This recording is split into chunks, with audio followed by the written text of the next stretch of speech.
Welcome back to the Metal Exchange. We have another exclusive interview, and we're super excited to introduce one of the masterminds behind the band Falconer, Mr. Stefan Weinerhall. He is joining us from Sweden today, and we just want to say a big thank you to our friend Justin Westmoreland for connecting us on this interview. He's a mutual friend of all of ours, and somebody that we have come to know and love quite a bit. So, Justin, thank you for that. Stefan, welcome to the show. How are you today? Thank you very much. I'm just very fine, and it's really fun to do this kind of interview, although the band has been disbanded for almost 2 years, I think, or 2.5 or something. So well, we're still not over it, so we're it's gonna. It's old but new, so I'm just glad to be back. Cool, good. I'm glad.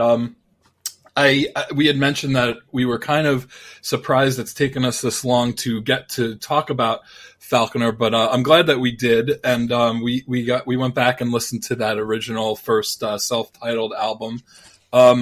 Before we get into the meat and potatoes of that album, talk to us a little bit about how the band formed and came together. Well, I used to play in an old band called Mythotin that was more like a black metal Viking kind of music, and I just grew tired of that and wanted to pretty much continue with the same kind of music but with real vocals, so to speak. And I mean, I live in a pretty small town, so I didn't know of any metal vocalist that could actually sing.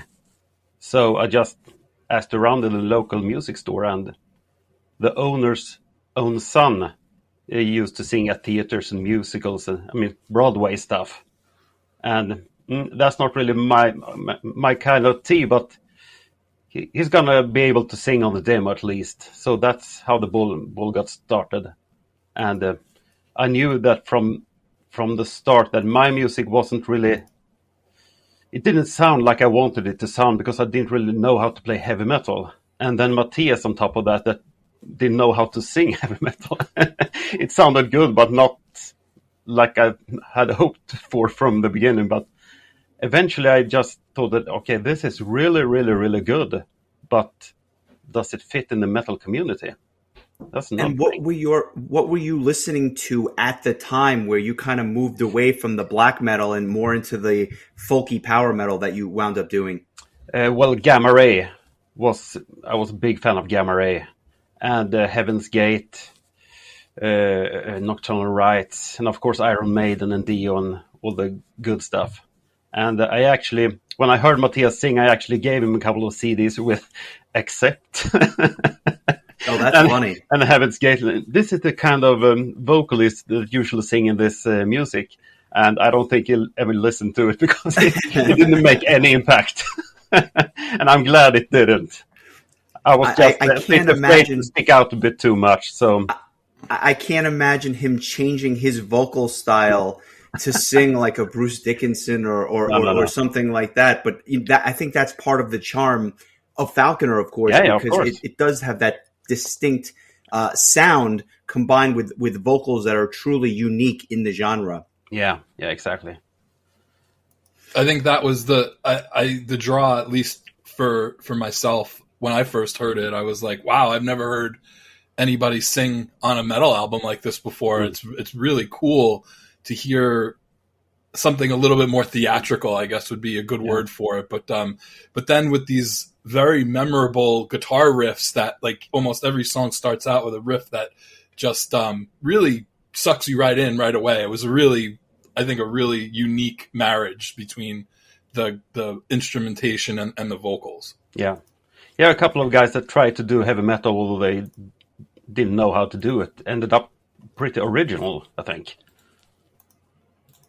And correct me if I'm wrong, but Karsten would soon join the band as your official drummer, and you knew him from your prior band. Is that how that kind of worked? Yeah, that's correct. We did the demo, me and Matthias, and then as we got a contract with Metal Blade, I just knew that we can't have a drum machine on the album.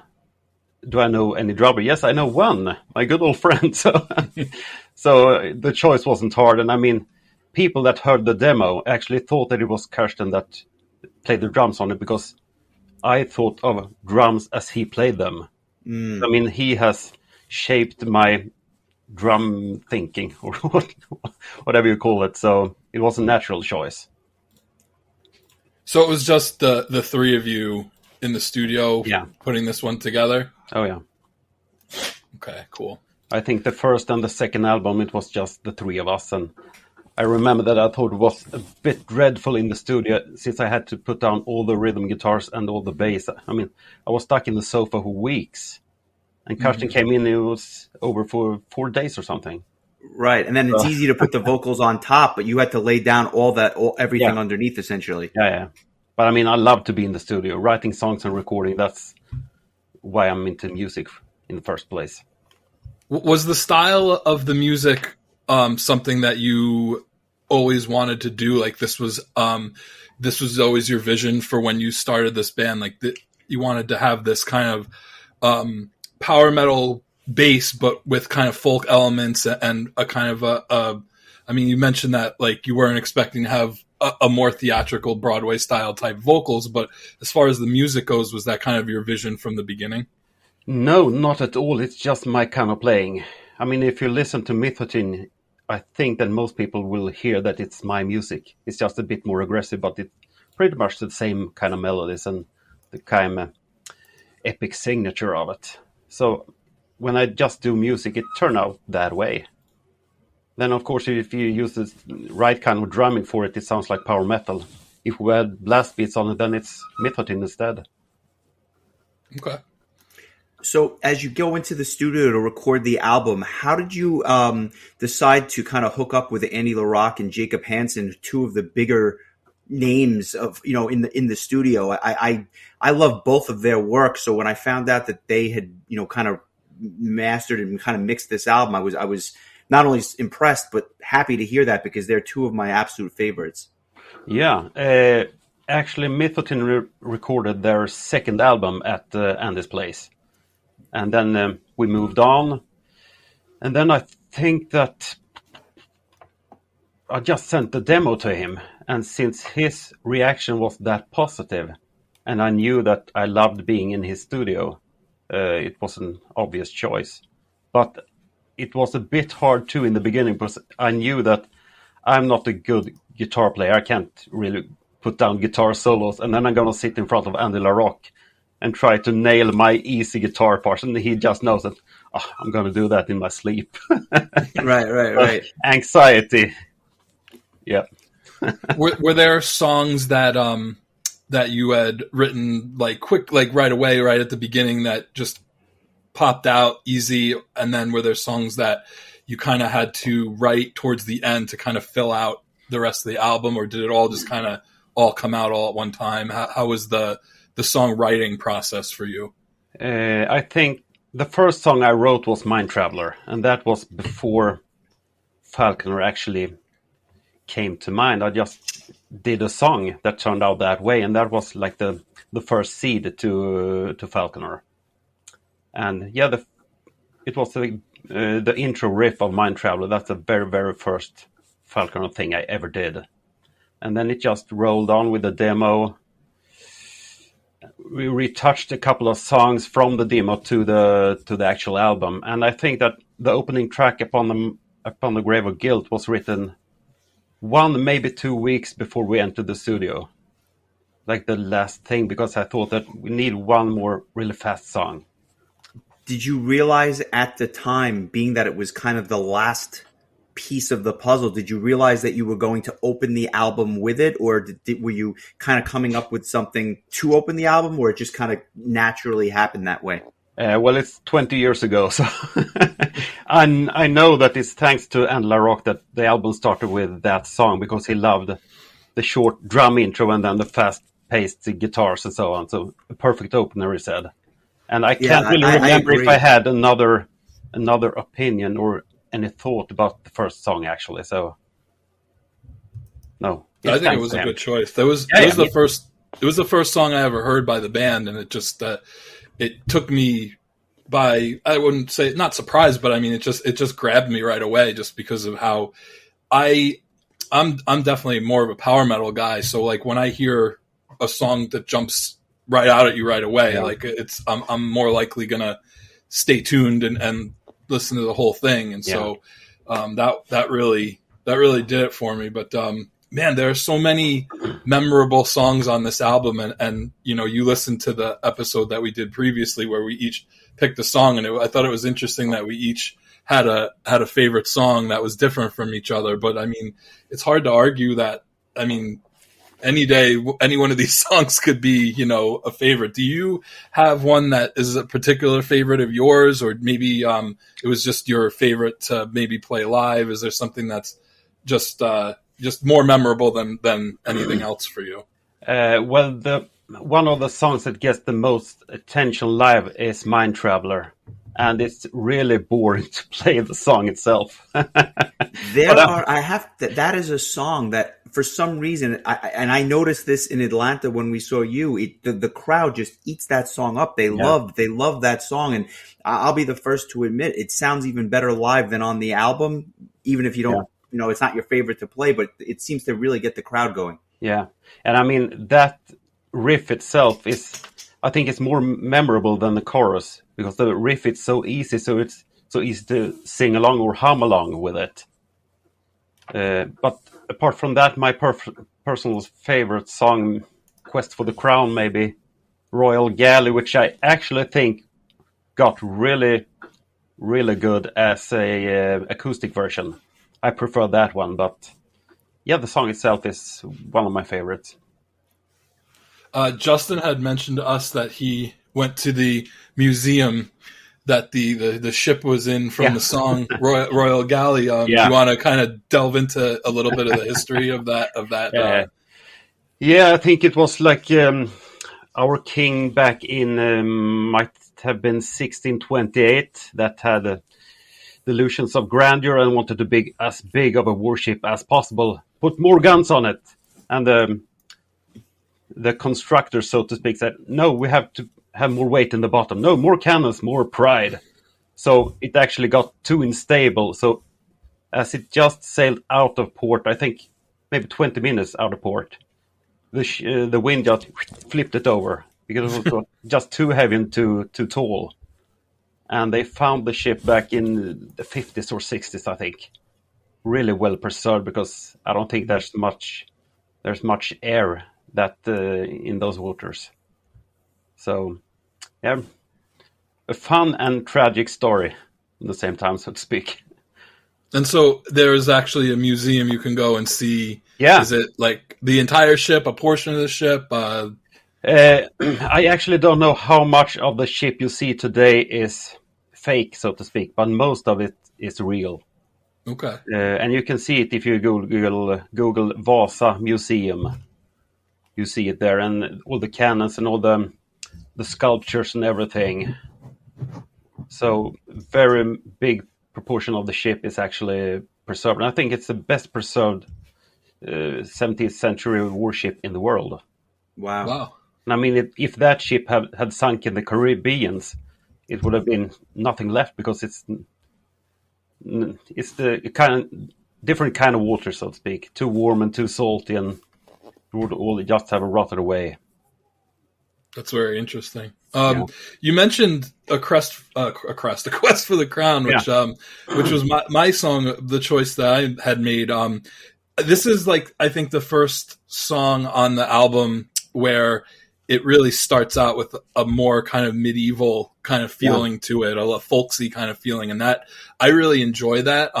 Is that something that you knew from the beginning, that you wanted to have these kind of folk elements kind of sprinkled throughout Falconer's sound?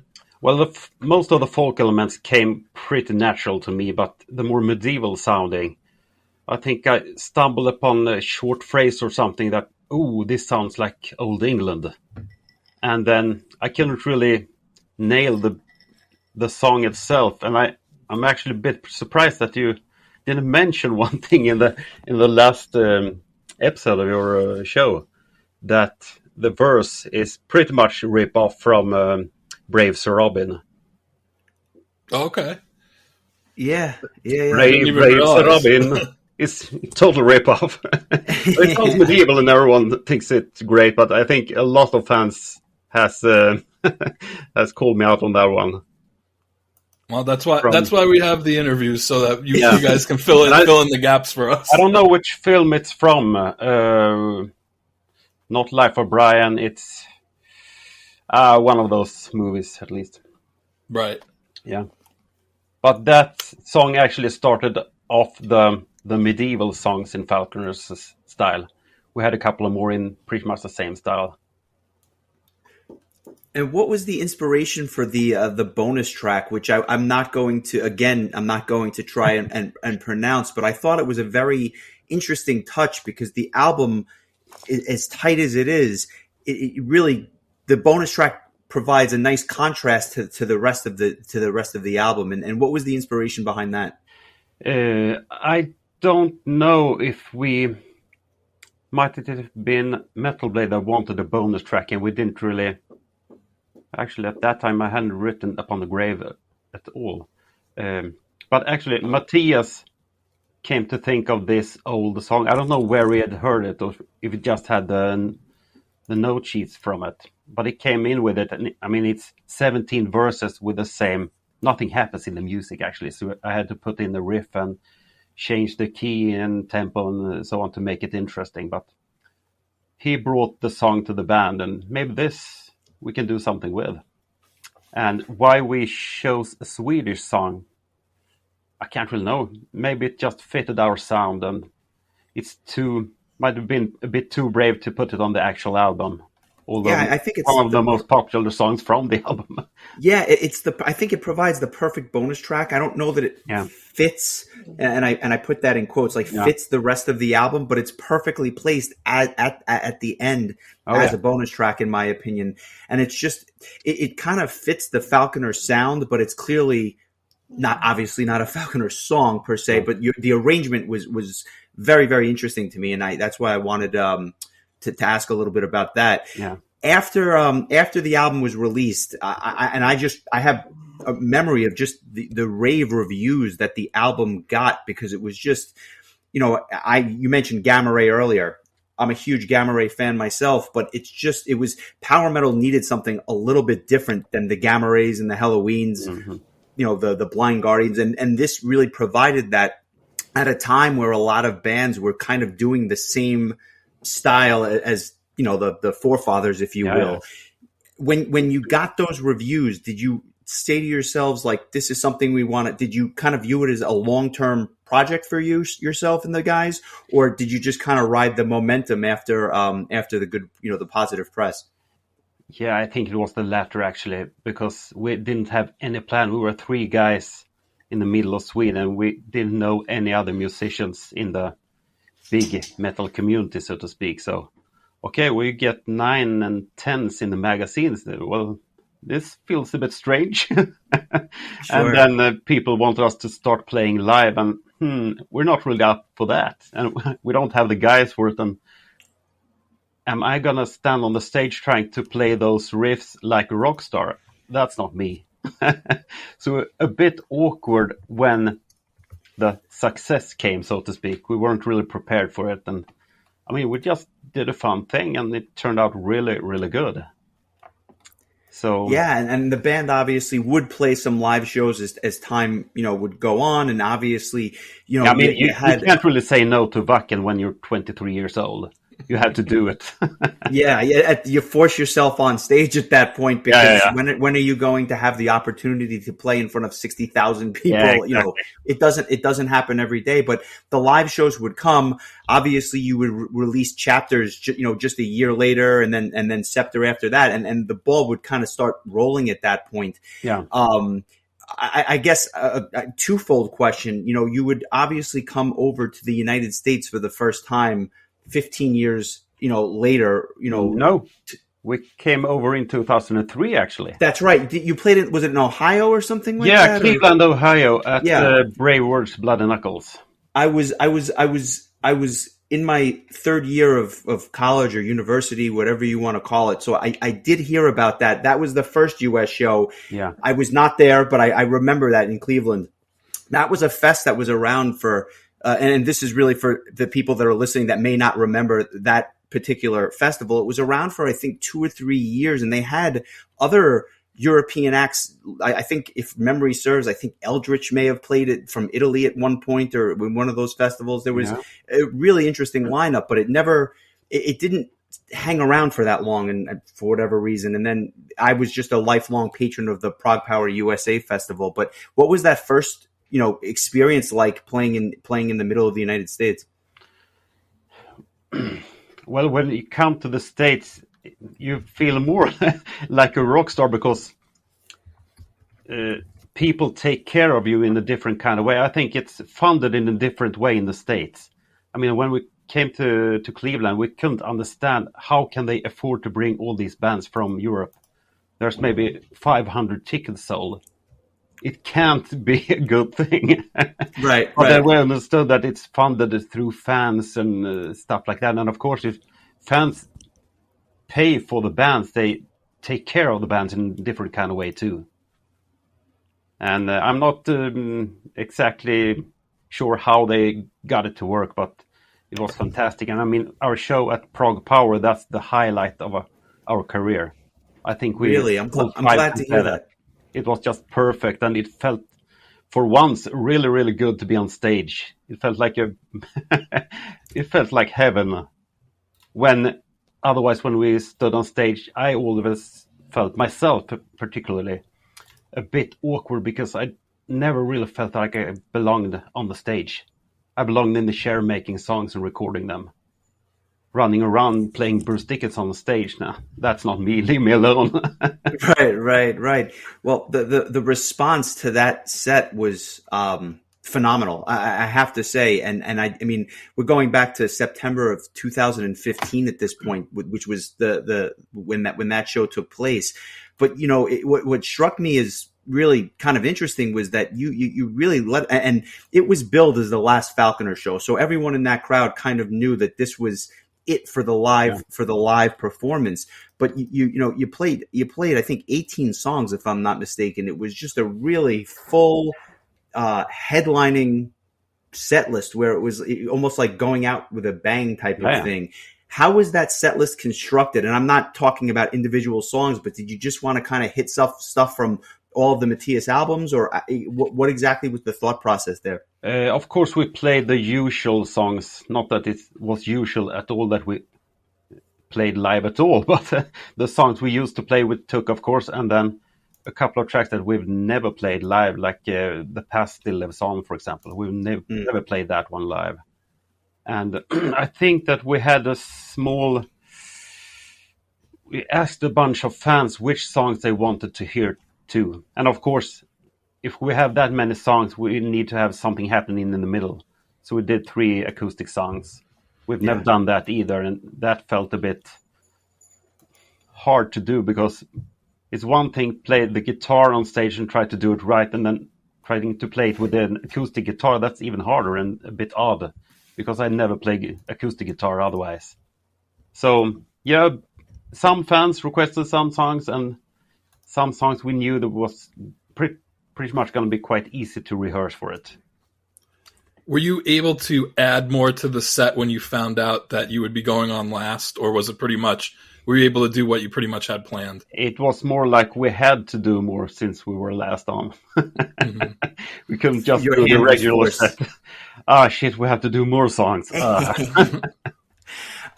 it was a spectacular set, and then obviously in 2020 you would go on to release From a Dying Ember, which has been billed the final piece of the Falconer story, if you will, in the sense that it was the final studio album. Another album that was released to absolute rave reviews. I guess the question I have for you is, what are your future plans, and will we be hearing more songs from you? And if not under the Falconer banner, just other things that you may be working on? Yeah, you might hear something. I can't really say anything about it because, of course, I have written a bunch of songs in like 2 different kind of genres, and one which I tend to spend more time on is a bit hard to sell into labels, so to speak. It's very electronic kind of music with metal elements. Not like, Amaranth, for example, they use a pretty much basic metal instrumentation, then they pop in a keyboard here and there. But I wanted to break as much as possible from Falconer, so I use drum machines, a lot of synth bass, and then just add guitars on it. And a heavy metal vocal. So it was almost the opposite of what Amaranth is doing. Yeah, exactly. And of course, when the Metal Blade, for example, might hear something like that, how are we going to sell this? At least I have a ball when I do it. I love to make music, and it still feels fresh and so on. And that's the most important thing. But if we don't get a label, we're going to bring it out in some kind of way in the future. Great. And what's the other project, if you don't mind me asking? It's more like 80s kind of A&R rock metal, a bit sleazy, bad love lyrics from the 80s, a lot of chorus. Nice. The music I grew up with. Yeah, it sounds like something that would be perfect for the Frontiers label. They seem to be putting out a lot of that kind of music. Like releasing 100 albums a week. Yeah, exactly. What are the other guys doing now? Do they have anything that they are planning on releasing now that they're kind of off on their own? Matthias still works at the theater, singing and performing, not with any band. I think he's done a couple of guest performances on different kind of albums, and the same goes for Jimmy, guest solos here and there. And I think he has got some kind of collaboration going. Don't know too much about it. Karsten is, to my knowledge, not doing anything within music at the moment. Our bassist Magnus plays with his band Catapult the Smoke, and one more band, I think, which I can't remember the name of. It's more like a Doom, in a Doom direction. So none of us is really that active. We're guys around 45 years old. We have families, and we're getting old and grumpy. So that makes three of us. So no, we appreciate that. It's a pleasure for us, because even though the chapter or the story may be over, the music still seems to resonate with obviously us and a lot of the fans of the band that have been kind of following you guys for 20 years. Yeah. So we sincerely appreciate the time, and if any of the new albums should come out, we would love to have you back to kind of discuss the newer projects that you're working on. Yeah. If I thought that Falconer was a bit out there, the new things are even worse, I would say. Well, listen, it's like I started with it. What the allure of Falconer was, at least to me, was the fact that it was so different. And, if I wanted to have somebody clone Halloween, I could listen to any number of bands who I won't name, but I could listen to any number of derivative bands. Yeah. But it was nice to hear something different. So I think that when you have something that is still under the same umbrella, but just a different take on stuff that's already been done, I think that that's where you kind of make your own mark, as opposed to just being considered a copy of something that happened, 10 or 15 or 30 years ago, or going back to the Iron Maiden stuff from the early 80s. Yeah. And the people that heard the new material said that it doesn't sound like Falconer, but it really sounds like you have made the music. What they mean, I don't know. And I must say that I still love what Falconer did. I would probably not have done it exactly the same today, but I love the music. But when you've done it for 20 years, you just have to do something different to still think it's fun, still think that it's something challenging or something new that you can find within music. And therefore, I just felt like I have to take a break and do something completely different. Would you say that there remains a possibility that sometime in the future, maybe for like an anniversary or something, that the guys would come back together and do another show or another album? Or do you think that you're happy with kind of putting Falconer in the rearview mirror at this point? Well, I can only speak for what I feel today, and today I'm done with Falconer. But there's been bigger bands written contract with their own blood, and a year later they're broken it. So I can't promise more than that. You never know what happens in the future, but there's certainly no plans for it. Okay, so we'll just say never say never. Yeah. I like it. Stefan, thank you so much for joining us. We appreciate the time, and we wish you nothing but continued success in the future. Thank you very much, and I just got to be here. I just got a text from Justin, and he wanted me to tell you that he said hello. So, yeah, great guy. We loved having him here for Christmas. I think 5 years ago or something. That's awesome. Yeah, that's awesome. Thanks again. We'll send your best to the other Justin as we I shared the same name, but we'll send our best to the other Justin, and we'll catch you soon. Thank you so much. Thank you very much. Thank you. Yeah, take care. Bye. Bye now.